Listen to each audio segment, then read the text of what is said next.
Every week you receive a deposit of 168 hours, not dollars, hours. You can't save them. You can't borrow more. And whatever you don't use by Sunday night disappears forever. Here's the strange part. Almost nobody budgets those hours, even though they determine your financial future far more than your salary does. Today, I'm going to show you something most people never calculate: how just 5 hours a week can quietly turn into hundreds of thousands of dollars over time. But first, we need to see where your 168 hours are actually going. It's Sunday evening. You're on the couch, scrolling through your phone, Instagram, TikTok, back to Instagram. You're not really relaxing, you're just dissolving into the feed. And then a quiet thought shows up. I had plans this week. Not big plans, just the course you wanted to start, the freelance project you keep postponing, the side income you'll get to when things calm down.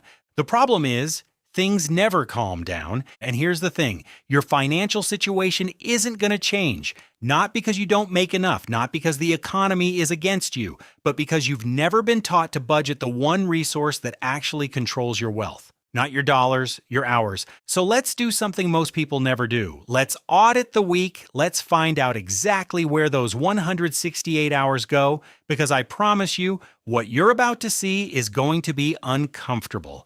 Every adult gets 168 hours. Sleep about 49 hours, work 40 hours, commute about 4.5 hours, because the average one-way commute in the US is around 27 minutes. Round trip 5 days a week, you're spending 4.5 hours just transitioning, not working, not resting, not building anything, just sitting in traffic. Already gone. 93.5 hours, and that leaves 74.5 hours. Sounds like a lot, right? Now you might be thinking, that's almost 75 free hours, plenty of time to build something on the side. And you're right, except we haven't counted what happens next. Because this is where it gets interesting. The average person spends more than 6 hours a day on screens. Not all of it is useless. Some of it is work. Some of it is genuinely valuable. But let's be honest, a big portion is scrolling. Reels you forget in 30 seconds.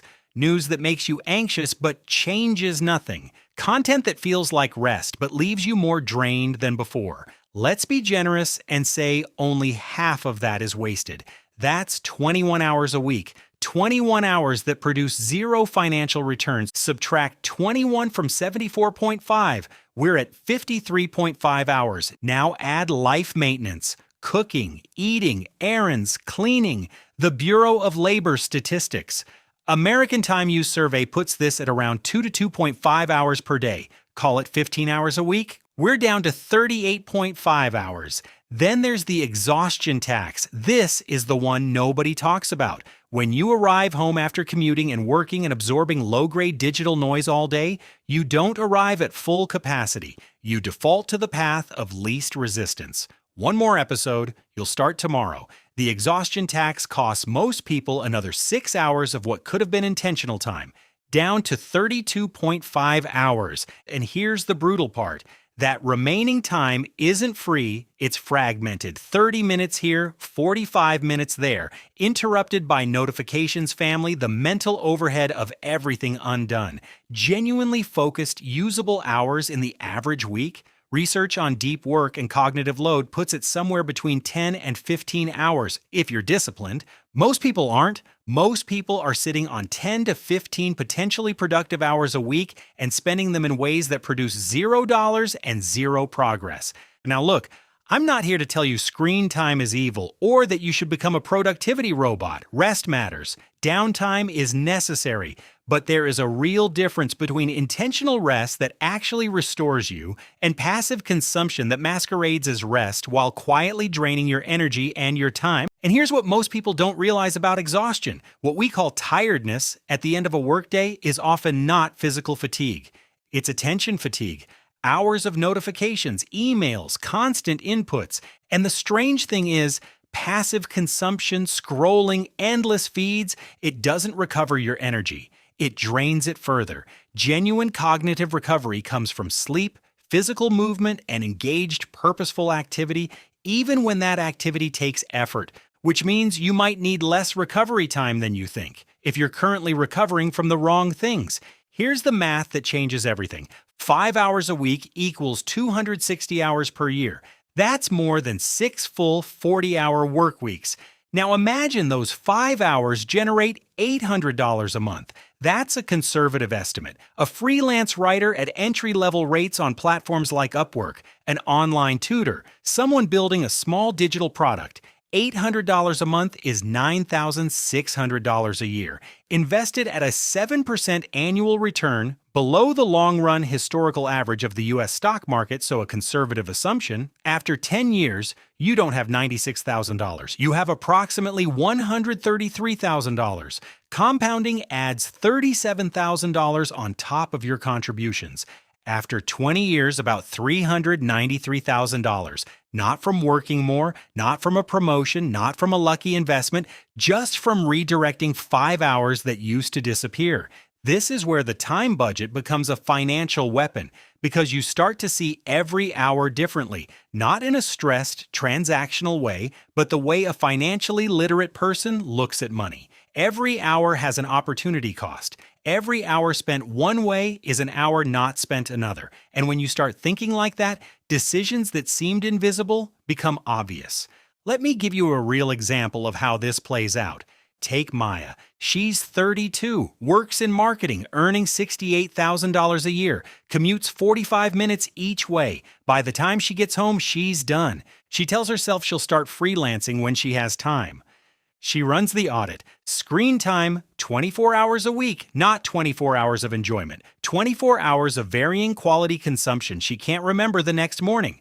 Maya doesn't overhaul her life. She doesn't become a monk. She makes one structural change. She blocks 3 evenings, Tuesday, Wednesday, Thursday, 7 p.m. to 9 p.m. Phone on, do not disturb. Laptop open, that's 6 hours.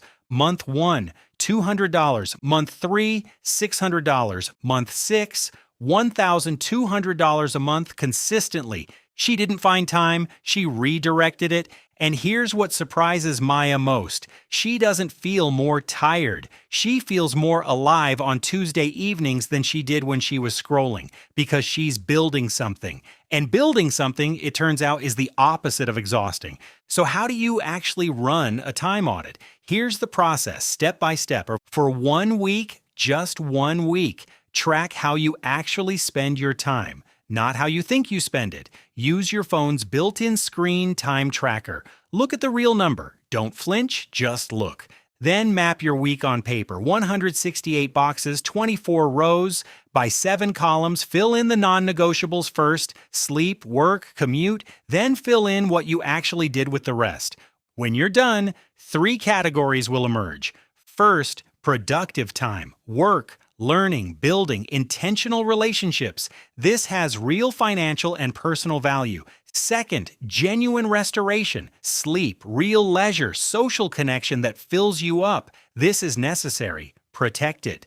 Third, leakage time. This is the gold. Doom scrolling, passive TV you don't enjoy, commutes spent doing nothing, the unfocused hour that vanishes. This time neither restores you nor builds anything. For most people running this audit, honestly, leakage time is 15 to 25 hours a week. You don't need all of it. You need 5.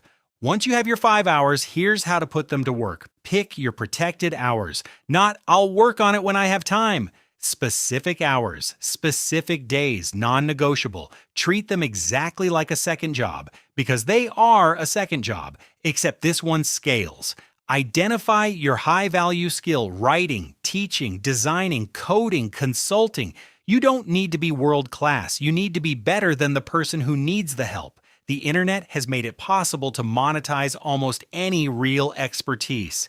In those protected hours, do only one thing, not research about doing the thing itself. Week 1, set up a profile on a freelance platform. Week 2, send 3 outreach messages. Week 3, complete your first small project. Momentum requires motion, not planning. And then, this part is critical, take your early income and automate its investment before you touch it. You don't feel money you never see. And compound interest doesn't care about your intentions. It only responds to actual deposits. The most powerful financial decision most people never make isn't about stocks, or real estate, or crypto. It's about who owns your hours. Right now, your attention is being monetized, just not by you. Every app, every platform, every notification system was designed by teams of behavioral scientists to extract your time and convert it into someone else's revenue. Every minute you spend on those platforms, you are the product. The people building wealth today aren't working 100-hour weeks. They're not superhuman. They're simply protecting a few hours that everyone else gives away. You have 168 hours, the same 168 hours as everyone else. The commutes are the same. The screens are the same. The exhaustion after work is the same. The difference isn't the hours, it's what gets put into them. Run your audit this week, find your 5 hours, protect them like your financial future depends on it. Because it does. If this video made you rethink how you spend your time, hit like so the algorithm shows it to someone else who needs it. Subscribe if you want more real economics of money, time, and wealth building. I'm Vit. Welcome to the lab.